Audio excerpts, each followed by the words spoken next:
pour votre séjour à Kinshasa, hein?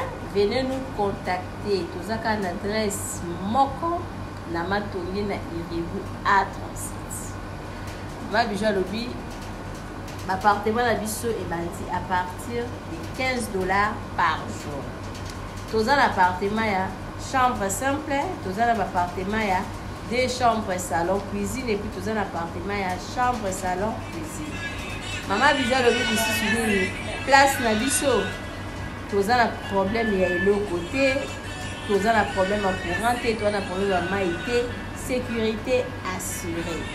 Quand vous allez contacter Maman Bijou, vous allez jamais déçu.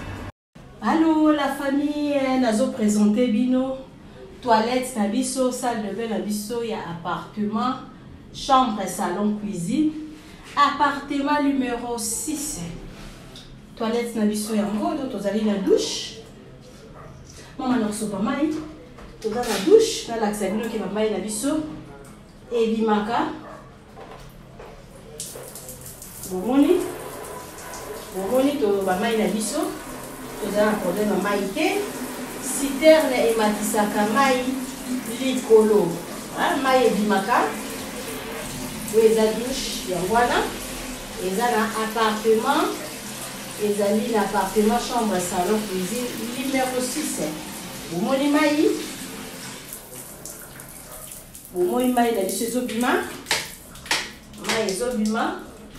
Après, tozo kende na toilette na biso yango yo, chasse d'eau na biso yango yo.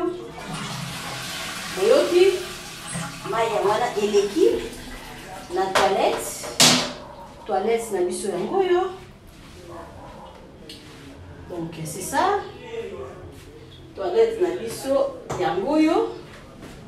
Totiaka eloko na biso otanda na bilamba moto koki kosukola bilamba na yo toza na balcon otie sèche linge na yo na balcon otandi bilamba mwa lavabo na biso yango yo pone place ya kobrosser miroir na biso yango yo toilette na biso eza propre makasi eza nango vraiment monene te mais biloko nyonso to ezalaka na kati ya toilette ezali toilette yango yo cuve na biso yango yo bomoni eza propre esika babrosaka et puis oyo bozomona na nsima wana ezali douche aoti kolakisa bino mai ndenge nini etangaka ebimaka bamai na biso ekoma ntina ba étage dans douche na biso yango eza nango mini douche eza na biloko nyonso tout complet toa na problème ya mai te toa na problème ya courant te.